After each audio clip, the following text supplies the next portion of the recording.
Welcome back to TJ's Bible Extravaganza. And welcome, thank you so much for joining me. And once again, if you have a better name than TJ's Bible Extravaganza, let me know. We're fluid here, we're up in the air. It's going to be hard to beat, but I will take it into consideration if you send me a better idea. I'm coming to you live and mustacheless. I know it's kind of, I haven't seen my upper lip in a while, and I just needed a change. Happy wife, happy life, This is a show geared towards you, so you probably don't know what I'm talking about. But hey, let's jump right back into it. We've been talking about the parables of Jesus Christ. And this is a unique parable, and this is called the parable of the wheat and the weeds.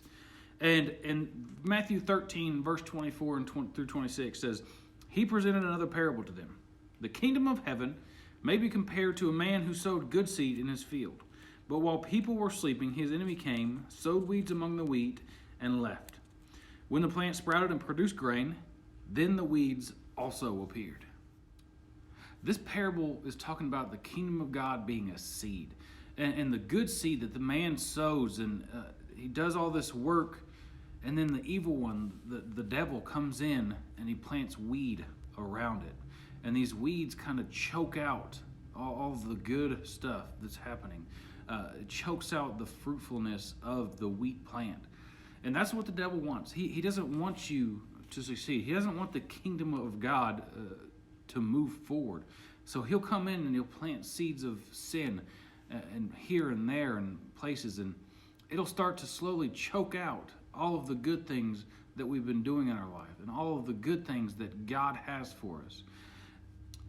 Weeds, just by nature, will start to strangle out the good fruit and the good crops, and we have to prevent that from happening. So we have to guard our hearts and our minds against the kind of stuff that the devil is trying to make us do, trying to make us watch, trying to make us say.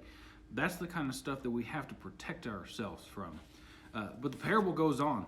The servants come to the good man. They say, do you want us to pull all the weed up? Do you want us to get rid of all the weed, where we see it? He says, no, because if you pull the weed up, the weed's already started to wrap itself around the wheat. So when you pull it up, you're going to pull up the wheat too. He says, wait until harvest. And then the harvesters, I'll tell them, hey, pick apart the wheat and the weeds and throw the weeds into the fire and burn them up.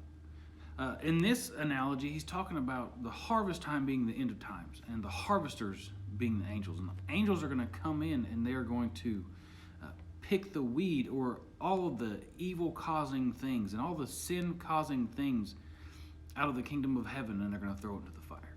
And all the ones who do evil, they're going to pick them out of the good, and they're going to throw them into the fire. This is my challenge for you. You have to guard yourself against the evil one. In this story, the man was sleeping. The people were sleeping when the evil one comes and plants the weeds among his wheat. You can't sleep on this kind of stuff. You can't turn your back on the evil one. You can't turn your back on Satan and what he brings to the table, which is just sin and evilness. You have to guard your hearts and you have to guard your minds against this type of stuff, because it can eventually choke out the fruit and the wheat that you can provide the kingdom. Thank you guys so much for joining me. I appreciate it. Hey, click the subscribe button and you'll get this awesome face in your inbox constantly, which I know you want. I love you guys, and I'll see you next time.